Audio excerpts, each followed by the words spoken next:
Now the whole earth had one language and one speech. And it came to pass, as they journeyed from the east, that they found a plain in the land of Shinar, and they dwelt there.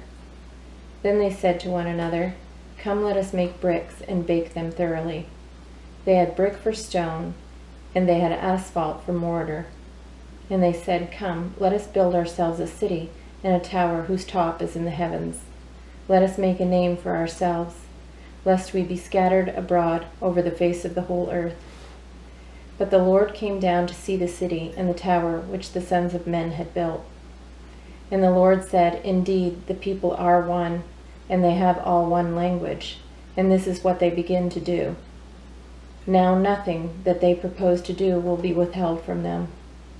Come, let us go down, and there confuse their language, that they may not understand one another's speech."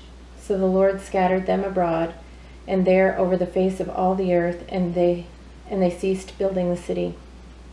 Therefore its name is called Babel. Now there was a famine in the land, and Abram went down to Egypt to dwell there, for the famine was severe in the land. And it came to pass, when he was close to entering Egypt, that he said to Sarai his wife, "Indeed, I know that you are a woman of beautiful countenance.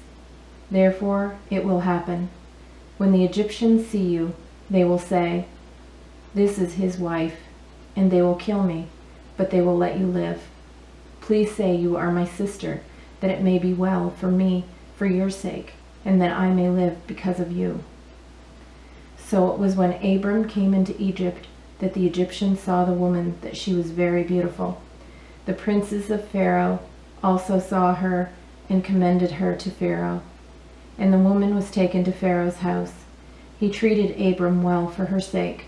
He had sheep, oxen, male donkeys, male and female servants, female donkeys, and camels. But the Lord plagued Pharaoh and his house with great plagues because of Sarai, Abram's wife. And Pharaoh called Abram and said, "What is this you have done to me? Why did you not tell me that she was your wife? Why did you say she is my sister? I might have taken her as my wife. Now therefore, here is your wife. Take her and go your way."